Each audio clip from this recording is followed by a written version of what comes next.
오늘 우리에게 주신 하나님 말씀입니다. 레위기 16장 23절부터 34절까지의 말씀을 다 같이 한 목소리로 읽겠습니다.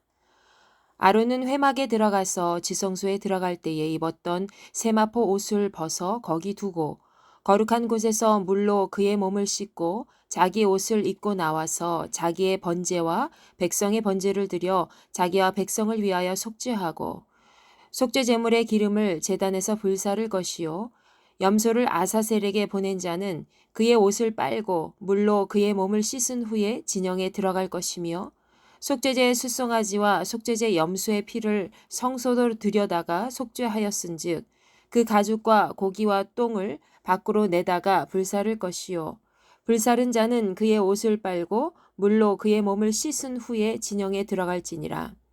너희는 영원히 이 규례를 지킬지니라.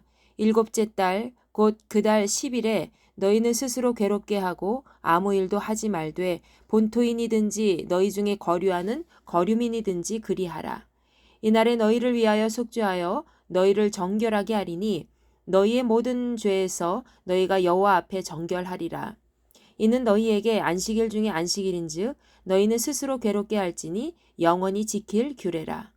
기름 부음을 받고 위임되어 자기의 아버지를 대신하여 제사장의 직분을 행하는 제사장은 속죄하되 세마포 옷 곧 거룩한 옷을 입고 지성소를 속죄하며 회막과 제단을 속죄하고 또 제사장들과 백성의 회중을 위하여 속죄할지니 이는 너희가 영원히 지킬 규례라. 이스라엘 자손의 모든 죄를 위하여 1년에 한 번 속죄할 것이니라.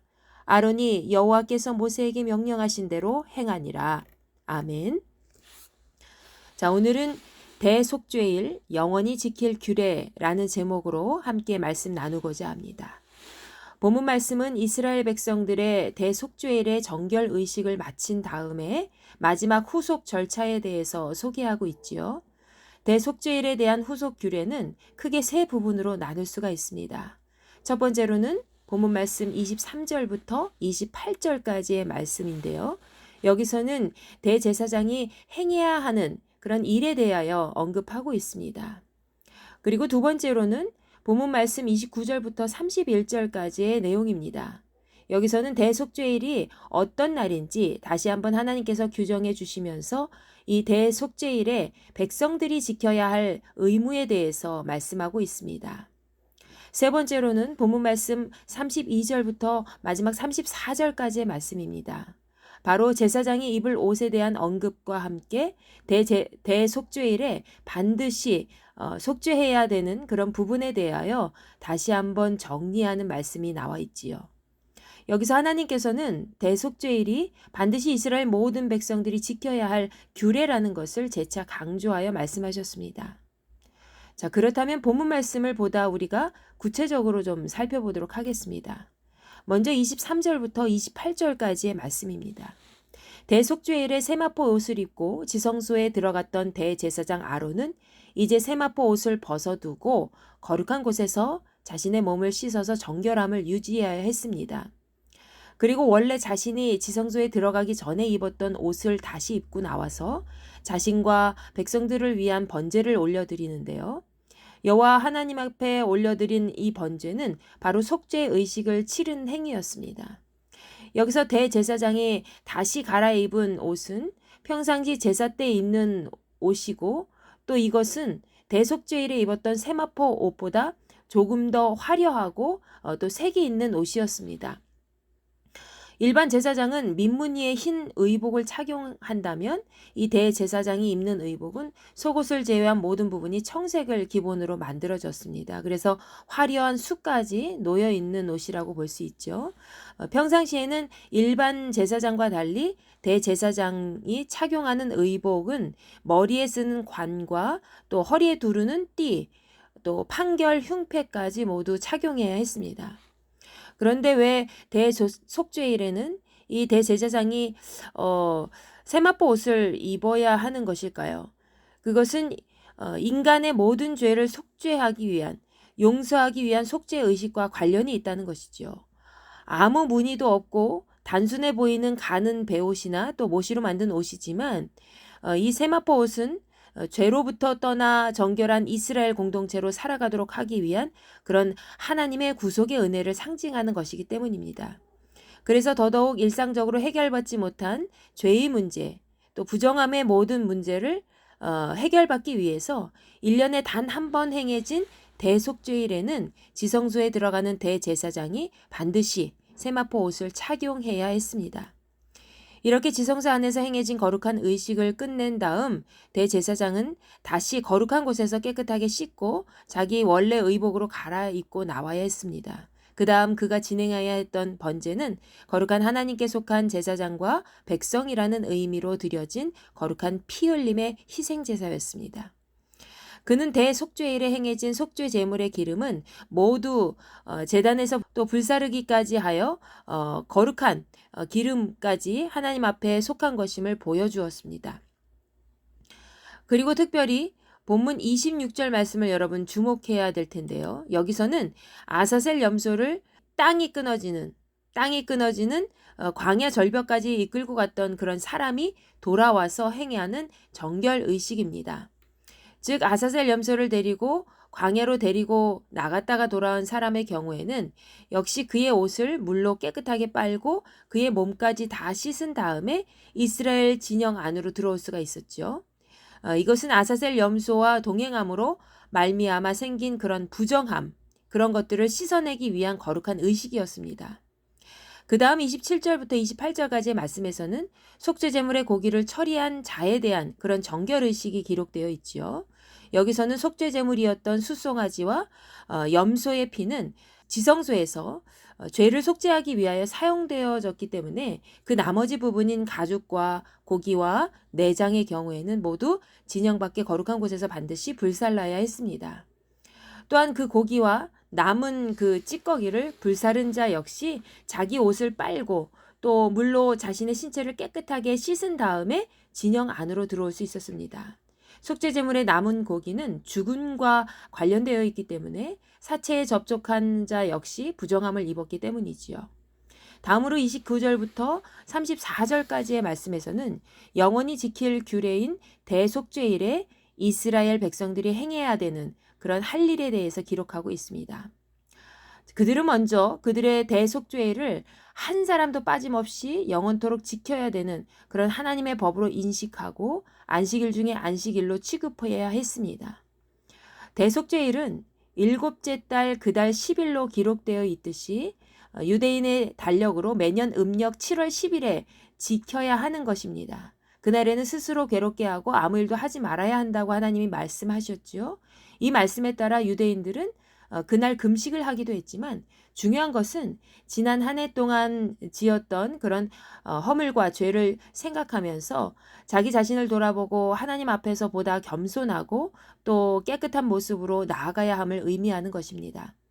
그들이 하나님 앞에서 가난한 마음을 품고 진정으로 회개할 때 하나님의 속죄는 거룩함 속에 완성되기 때문에 하나님께서는 무엇보다 이스라엘 백성들이 그날만큼은 안식일을 지키듯이 하나님의 날로 정하여 세상에 아무 일도 하지 않고 스스로 자신의 마음을 속죄하기를 원하셨다는 것이지요.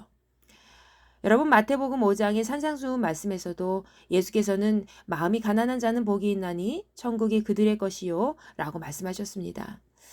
회개하는 마음으로 자신을 비우고 하나님 앞에 나아가는 자는 반드시 그들의 거룩한 하나님 안에 온전히 속한 그런 천국의 삶을 살게 될 것입니다. 우리 육신이 지은 죄로 말미암아 더럽혀진 모든 삶을 죄로부터 비워진 정결한 마음으로 하나님 앞에 깨끗하게 나아가는 우리 모두가 되기를 진심으로 바랍니다. 대속죄일은 이스라엘 백성들만 지키는 의식이 아니었습니다. 그날은 이스라엘 백성 중에 살고 있는 거류민, 나그네, 곧 외국인까지 지켜야 되는 규례였다는 것이지요. 그것은 하나님의 거룩한 땅에 거하는 모든 민족이 하나님의 백성으로 다시 태어난다는 것을 의미하는 것입니다. 하나님께서는 30절부터 31절까지 다시 한번 이스라엘 백성과 그들 중 거류하는 모든 자에게까지 이 대속죄일은 그들이 속죄하기 위한 정결한 의식이 되어야 된다는 것을 말씀하셨습니다. 그리고 스스로 마음을 겸손하고 경건하게 행하여 온전히 회개하고 영원히 지켜야 되는 규례라는 것을 다시 한번 강조하셨죠. 하나님이 거룩하시니 그들도 반드시 거룩한 백성으로 살아가야 된다는 것을 말씀하신 것입니다. 마지막으로 32절부터 34절까지의 말씀에서는 대속죄일의 규정을 다시 한번 요약하고 마무리하고 계십니다. 특별히 32절 말씀에서는 자기 아버지의 뒤를 이어서 기름 부음을 받아 대제사장이 된 사람은 반드시 거룩한 세마포 옷을 착용하고 제의에 임해야 된다는 것을 말씀해 주십니다. 이것은 대제사장이 대속죄일에 꼭 지켜야 되는 하나님과의 약속이었습니다. 그리고 그는 지성소부터 차례대로 전체 성막과 제단 그리고 제사장들과 백성을 위한 속죄 의식을 행해야 했습니다. 그것은 죄로부터 오염된 이스라엘 백성의 진영과 또 하나님의 임재가 있는 거룩한 곳을 하나님의 거룩함으로 다시 회복시키는 대속죄일의 과정이었기 때문이지요. 34절 말씀에서 하나님께서는 이스라엘 백성에게 그들이 영원히 지킬 규례로 이스라엘 자손의 모든 죄를 위하여 1년에 한 번씩 행해야 되는 그런 거룩한 의식이 바로 이 대속죄일이라는 것을 말씀해 주셨습니다. 그리고 그 말씀대로 아론은 그 모든 것을 준행했다고 기록되어 있지요. 하나님께서는 이스라엘 백성이 하나님 앞에 구속받은 거룩한 민족으로 계속 살아가길 원하셨습니다. 하나님께서 거룩하시기 때문에 이스라엘 백성들 역시 그분의 거룩한 자녀로 살도록 하기 위한 하나님의 사랑이라고 볼 수 있지요. 하나님의 구속의 은혜가 없이는 이스라엘 백성 역시 다른 이방 민족과 다를 바가 없었습니다. 그분 앞에서 우리는 언제나 철저히 자신을 낮추고 온전한 회개를 통하여 정결하고 거룩한 믿음의 백성으로 살아가야 할 것입니다. 오늘도 하나님의 말씀으로 우리의 모습을 깨끗하게 씻고 보다 정결하고 거룩한 자녀의 삶을 살아가시기를 간절히 축원합니다. 기도하겠습니다. 전능하신 아버지 하나님 감사합니다. 하나님의 사랑하는 모든 자녀들이 이 자리에 함께 모였습니다. 자신의 삶 속에서 하나님의 말씀을 듣고자 모인 모든 자녀들에게 은혜를 베풀어 주옵시고 그들의 삶이 날마다 하나님의 구속의 은혜 가운데 정결하고 깨끗한 모습으로 거룩한 민족으로 살아갈 수 있도록 인도하여 주시옵소서. 이스라엘 백성들이 반드시 영원토록 지켜야 할 대속죄일. 그 대속죄일은 우리 주 예수 그리스도께서 우리를 향하여 이제 그 길을 열어놓으신 줄로 믿습니다.